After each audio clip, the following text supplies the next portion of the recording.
Salut, ça c'est une Polestar 4. Polestar, c'était la marque sportive un petit peu de Volvo. Et aujourd'hui, c'est une marque à part entière. Ça appartient comme Volvo à Geely. C'est plus une berline qu'un SUV quand même. C'est un espèce de crossover. Et ce que je voulais dire à propos de cette voiture, c'est que il n'y a absolument aucune faute de goût. Cette voiture est belle de A à Z. Je vous le montre. Donc, c'est un mélange de courbes et de lignes droites. Moi, j'aime beaucoup le capot, par exemple, avec des lignes bien acérées. L'avant du capot qui plonge, les feux qui sont hyper bien intégrés devant.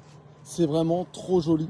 Ici, on a le logo Polestar. On le voit pas là, mais tout autour, il y a une petite bande lumineuse. Quand on s'approche de la voiture, le logo s'éclaire par le tour. C'est magnifique. Il n'y a aucune faute de goût. Il n'y a rien qui dépasse. C'est trop joli. Pareil, les caméras sur le côté. C'est juste joli. Les rétroviseurs, pareil. C'est des rétroviseurs sans bord. Donc, en fait, c'est pas la vitre qui bouge à l'intérieur du rétroviseur comme tous les autres rétroviseurs. C'est tout le rétro qui bouge quand ça se règle. C'est hyper joli. Son petit cul tout carré, les feux arrière, voilà, c'est joli. C'est dans l'air du temps sans en faire trop. Et à l'intérieur, c'est pareil. Je vous emmène à l'intérieur. Regardez-moi cette planche de bord. C'est trop bien. Un écran central, un écran devant le volant. Que des matériaux jolis, sobres. C'est moussé, c'est du tissu recyclé. Il y a même, je vous montre, un éclairage de nuit.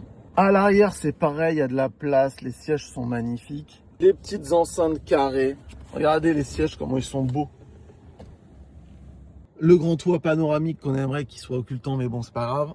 Les portes sans montant. Regardez-moi la beauté de ces sièges. Bref, je sais pas si la Polestar 4 est une bonne voiture électrique ou pas. Enfin, moi je sais, mais vous le découvrirez bientôt sur la chaîne EV. En attendant, c'est vraiment une des plus belles voitures que j'ai jamais vues. Il y a des gens qui peuvent trouver ça banal, mais personne ne trouvera ça moche. Franchement, c'est bravo Polestar.